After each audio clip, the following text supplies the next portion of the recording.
Are you having a hard time figuring out what your passion is? Oftentimes when we are in a routine, we can get into an autopilot mode and become numb for certain things. This is why I'm making this video. I will be sharing 3 questions that you can ask yourself to figure out what you enjoy and how you can turn that into your passion. As a bonus, at the end of the video, I will share one of my tricks that helps me turn my desires into action. Let's get started.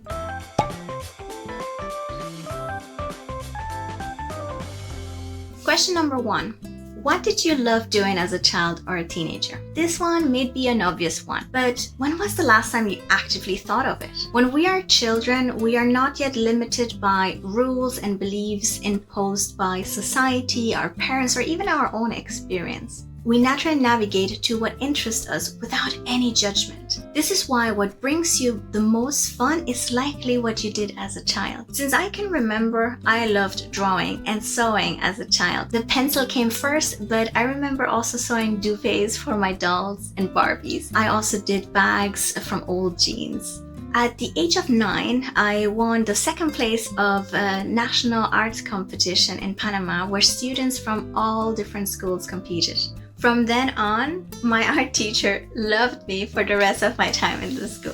In Panamanian school, there was also a lot of focus on traditional crafts. And in German school, I took woodworking classes, which also included technical drawing, which I loved. At the age of 14, I got my first sewing machine, and I remember being subscribed to this art magazine that arrived every month with tutorials and homework so that I would learn new skills. It's also a friend of my mom's who was a talented Brazilian artist. She taught me some of the basics while we were listening to bossa nova in the background. And I didn't realize how subconsciously I navigate to bossa nova when I'm doing art. Number 2, what is the coolest thing that you could do with your life? Think about it. Most likely, you already know in your gut feeling what you like. But you might be holding back due to the fear of failure, being judged, or not believing that you're good enough or that you have what it takes. In other words, you're giving up before you're giving it a try. Think about the last time you saw something that you thought that was so cool and you wished you could do it. This can be anything that you're curious about, something you haven't tried out yet, or something you admire, something that somebody you admire does as well.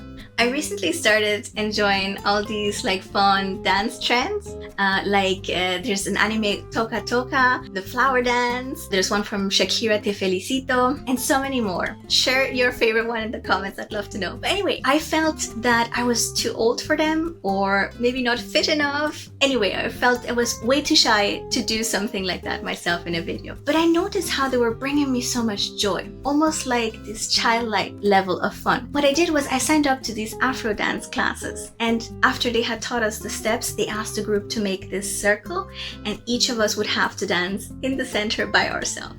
I was mortified and embarrassed, but I did it anyway. The group was very supportive and so many others felt just like me.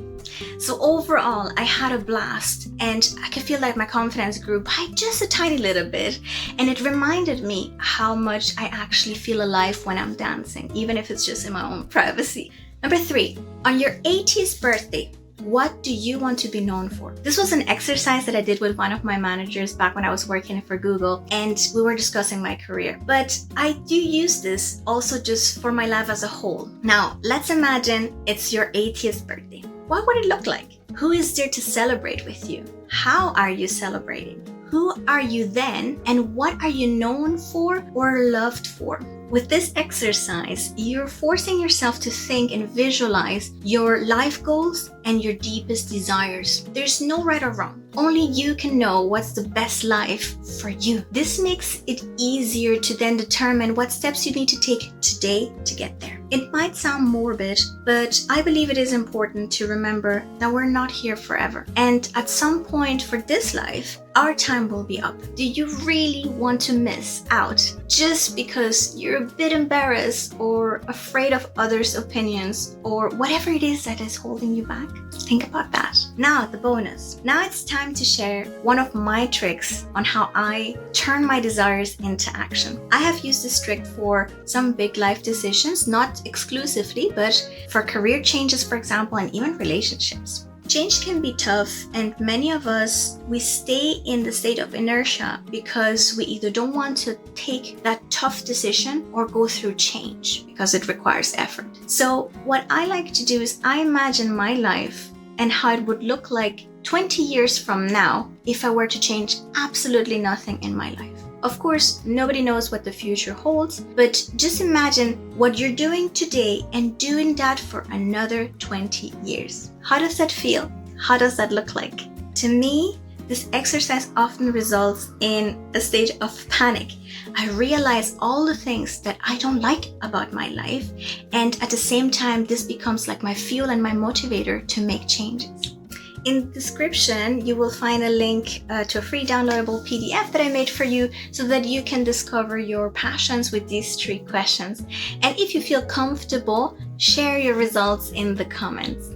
Let me know if this video was helpful by subscribing and liking this video, as it helps me a ton. Thank you so much. And with Halloween coming up in the next few weeks, we're gonna make our next video Halloweeny, and I'll be showing you how to draw pumpkins on various levels of difficulties. See you there. Bye!